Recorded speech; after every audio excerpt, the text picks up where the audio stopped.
Hello, magandang gabi po sa inyong lahat mga kaibigan na kasubaybay dito sa ating punto por punto review. Sa pagkakataong ito, ang taglay po natin na topic ngayon is yung patungkol doon sa isang tanong ng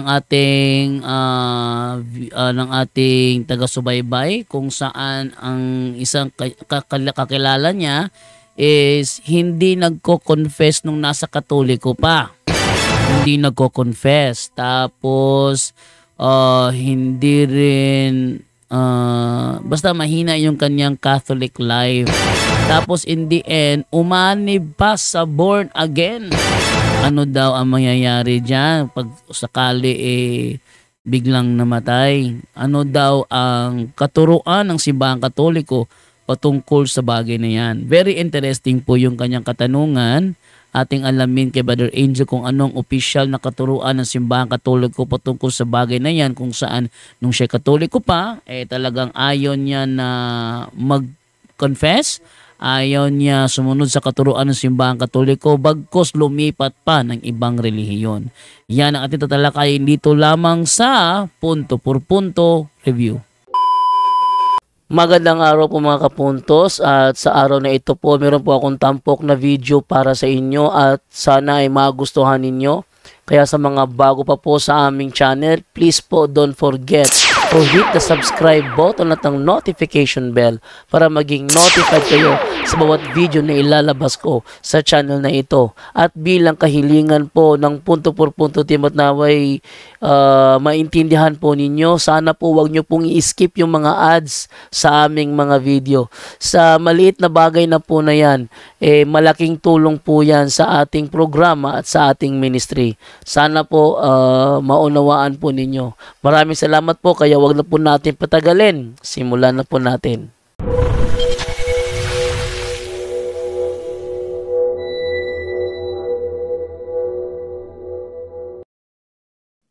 Good evening sa lahat dyan. May tanong lang ako, bro. Yung ano ba, yung kapatid ko, as usual may tanong lang ako doon. Kasi, like, nag-ano kasi sila, nag-asawa yung isa, tapos hindi sila kasal. And then,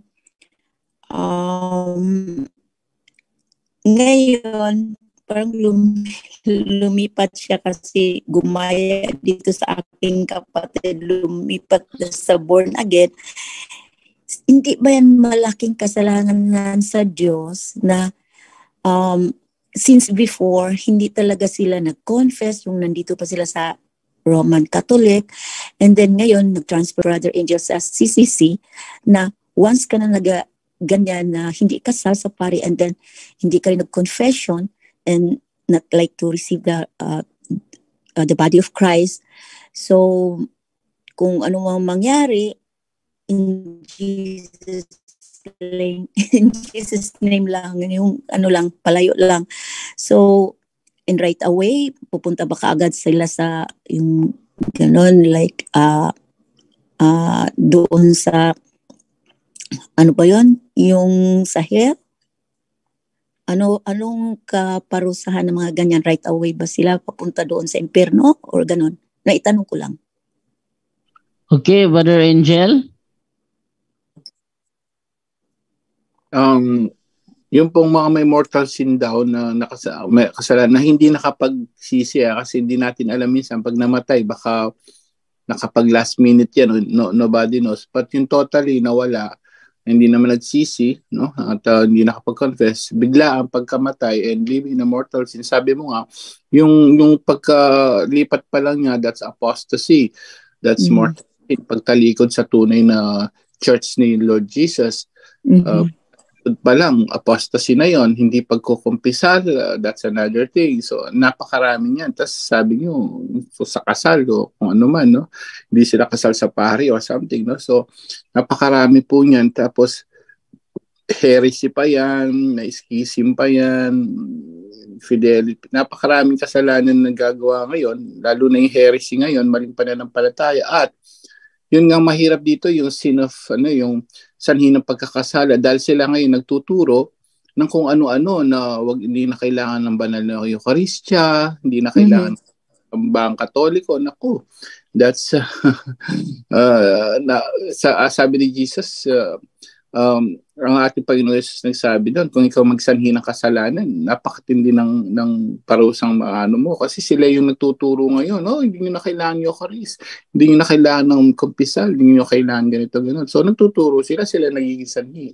Now, if they died with those kind of mortal sin na napakarami po, without, yun nga, no, na ang mahirap kasi rito, yung naririnig na nila yung Catholic Church, pero ayaw bumalik, ayaw pa rin, napakadelikado nun. So, CCC 1035, meron ka pa ba dyan, bro, Jando? Wala bro, hindi ako makapagbukas ng ano bro,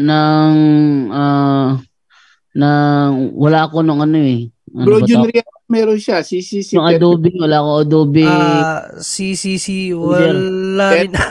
wala rin ako dito bro, pero basahin lang natin sa cellphone, no? Sige, sa cellphone, 1035. Ano yung CCC? 1035 po. Ha? 1035. 1035.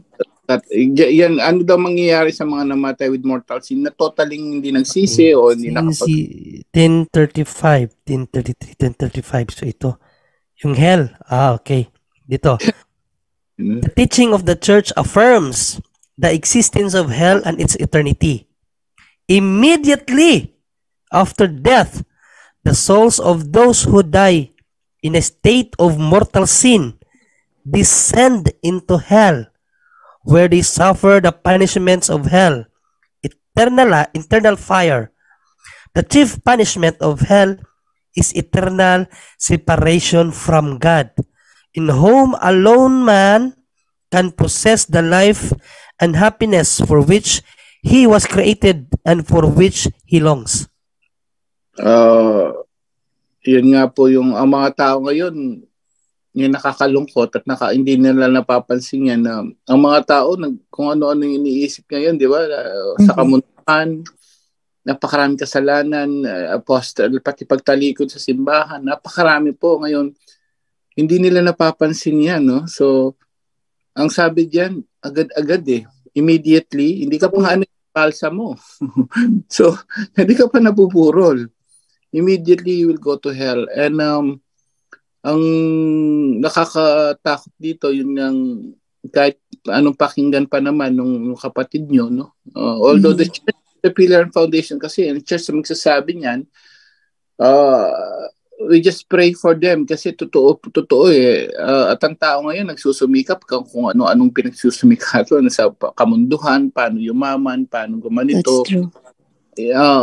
Material, but they don't realize pinakakayamanan talaga yung salita ng Diyos So, at ang kaligtasan, yes. So yung kayamanan sa langit, pero ang mga tao ngayon, not including siyempre aside from your sister na kung saan lumilipat-lipat, naghahanap ng kaligtasan daw, pero pa yun, yung mga materialistic, kahit Katoliko naman, ang daming Katoliko ngayon, materialistic, live-in, civil marriage, lalaki sa lalaki, babae sa babae, nagpapakayaman, paano yumaman. They didn't realize, hindi nila napag-iisipan, yung pinaka-importante, yung eternal, yung kabilang buhay. Pagka na-miss mo kasi yung isang sabi nga kahit bahay mo, masunugan ka, kung may pera ka, pwede ka pa pagawa ng bahay. No? Cellphone mo, mawala, pwede kang bumili o gamit. Pero ang kaluluwa, pag yan po ay na-impyerno na, wala ka nang ipapalit dyan. Billions of years, impyerno ka na. That's it. Wala ka nang babalikan. Forever ka na doon. And people don't realize that. Yung ditong 60-70 years ka mabubuhay ng puro materialism, puro pera, walang oras sa salita ng Diyos, wala. Kaya po napakapalad natin, nalalaman natin to kasi hindi na ituturo sa simbahan natin yan dahil busy, kulang ang misa, no? So tayo ngayon ang magpapalago sa ating pananampalataya at napakaswerte natin, ginamit si Father Darwin, si Bro Wendell at Bro Jando, no? Ginamit tayo lahat para malaman natin kasi hindi natin nalalaman sa iba to, kahit sa simbahan, no? even sa mga seminar sa simbahan o mga workshop o mga formation, no? So napakaswerte po natin, nalaman natin yun daw ang mangyayari talaga. So Kaya ako nga ngayon talagang I always examine my conscience, ano ba yung nagawa akong kasalanan, because it's just totoo when you do mortal sin at lagi kung ginagawang kasalanan, naging mortal sin, you don't go to confession, immediately daw you will go to hell. At ako siniseryoso ko yan, ewan ko sa mga ibang tao, hindi siniseryoso yan hanggang ngayon hindi nagpapakasal, hanggang ngayon napakasama na ugali, hanggang ngayon hindi nagbabago. Brother, That's the immediately daw po na medyo nalulungkot ako dahil nga dyan sa immediately imagine mo sa dami niya kung ilan kaya maliliit. Opo. Kaya brother Angel, sinabi ko naman yan sa kanila. So hindi ko na ba yan pananagutan sa kanila dahil sinabi ko na ina-explain ko na kung ano bang dapat, anong hindi. So ang sa kanila daw, okay naman daw sa kanila dahil direct to God na sila, and nagtumutulong naman daw sila sa kapwa. Sabi ko hindi yan ang dahilan na porque ka tumulong ka sa kapwa mo, but marami kayong pagkukulang, bakit kayo lumipat. So Brother Angel, ang tanong ko dyan, like for example, kung babalik sila nawa ipag-aloob ni Lord, and then mag-confess sila sa priest or sa, parang narinig ko yan, to confess bishop. Confess po muna. Ha? Magko-confess po kung talagang babalik. Ipag-pray natin. I mean to say, bro, di ba, parang narinig ko yata yung kanino ba, yung kaya Brother Wendell yata, yung sabi niya, kung galing ka sa ibang sikta and then hindi ka dapat mag-confess sa priest, kailangan doon sa bishop. Is that the one na kailangan sa bishop? Wala naman po. Hindi ko masyado sa ganyan, but actually most of the sin naman ngayon binibigyan ng authority na ng bishop, kasi even yung yung pong abortion dati bawal sa pari yun, sa bishop lang yung abortion. But the bishop now gave the authority to the priest to give absolutions for those who are doing yung abortion po. Pwede sa sa pari yun, but you can ask later. But hindi po muna yung concern mo yun. Ang concern mo, ipagdasal mo, ma-convince mo.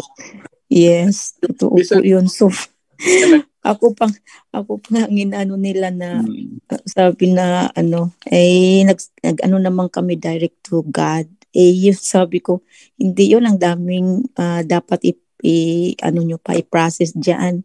Hindi basta-basta na direct to God na lang tayo na may authority talaga kung ano yung mga kasalanan natin. So yun nga bro, talagang sobrang sabi ko, itong isa kong kapatid mag-convince, pero awa ng Diyos, yun nga itanong ko rin last few weeks yata, yun na yung father ko, at least maraming salamat at sana napakinggan ko lagi ang inyong yung programa sa Punto por Fonto. So na-share ko sa father ko and then sa mama ko, and then ngayon hindi na raw sila doon sa pastor na yan. Ang tanong ko rin isa. Yes. Kasi sinabi ko po, sinishare ko yun na yung tungkol doon sa sabi ni Lord na maraming gagamit sa pangalan ko. Yun. Sabi ko yun, pastor na yan, ginamit ng pangalan ng Diyos para doon kayo makikinig sa kanila. So awa ng Diyos, ngayon, hindi na kami kasi nag-confession na sila. So thank God. And then, yun po, yung tanong ko doon, yung mga pastor na ganyan, ano ba yan sila? Nakasala ba yan sila sa ginagawa nila to convince people na, lalo na nasa Roman Catholic?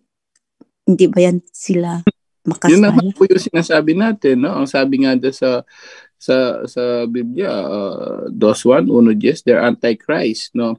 Galing sila sa atin, tapos umalis, antichrist. And then at the same time, nagiging sanhil sila ng kasalanan sa mga ibang tao dahil nga po nagtuturo sila ng hindi nyo kailangan kainin ng Holy Eucharist, ang banal na tinapay. Samantala si Jesus sabi niya, kapag hindi nyo, sa John 6:53, kapag hindi mo kinain ng tinapay sa araw ng aking dugo, hindi ka magkakaroon ng buhay. So sila walang Eucharist, walang banal na hostia po, no? And then yung iglesia niya lang, itinatag niya iisa. At doon may pari, mga apostol, mga pari, mga bishop. Yun ang tama. At ililigtas niya yung simbahan yun na may pari, may bishop. At hanggang Book of Revelation, puro pari po yan. Sila'y maghahari sa buong mundo. Walang pari sa kanila, nagbasa lang. So no authority. Ano yung bro? Ano yung sinabi na pastor daw? May pastor daw kuno. Yung pong mga pastor yun, mga ngaral, ang mga pastor si po, yung priest, ang mga priest, tawag sa kanila pastor. Sila po yung ordained priest na tinatawag ng mga ngaral, mga pastor, at kung ano-ano pa. But they're not just a pastor, but they're all priest. Ang pastor, walang pwedeng magbasa ka pastor ka na, wala pong ganun. Yung pong pari natin, pansinin nyo, kahit sa internet magbasa kayo, ang tawag sa mga priest natin, pastor. Priest po, tawag yung nasa Biblia nabasa nila. Meron tayong Brother Angel, meron tayong pastoral letter, di ba? Kaya may pastoral letter. Kahit sa sa mga internet po, basahin nyo sino pwedeng kanino ka mag-confess o sino pwedeng magkasal. Okay, yung minister, may form, may matter. The minister, sabi nga doon, minister nung nabasing ministeryo ng Iglesia ni Cristo daw, mali. Yung minister na yun, yung priest. And then may sasabihin pa sa catechism natin, the pastors or the ministers, the priest should be na dapat nandun yung sa kasal. Pero yung isa lang sinasabi nun, yung priest. Tinatawag sa minister, tinatawag sa pastor. Kaya tingnan nyo yung mga minister at pastor, hindi sila pwede magpatawag na priest. Yun ang wala silang authority. So priest, wala pala silang mga authority yan. Opo, priest po. Okay, yun lang po. Brother Angel, salamat. And Brother Chando, salamat po. Okay, yun lang, next time na lang kung mayroon akong wala ng time. Ayun po ang ating tampok na video kung saan maliwanag ang pagkakasagot ni na Brother Angel at saka ni Brother Junry sa kanyang katanungan. Nawa po may natutunan po tayo sa episode na ito ng Punto por Punto Review. At sa pagkakataong ito po si Jando Alabado na sasabi po sa inyo. Maraming salamat po and I'm out.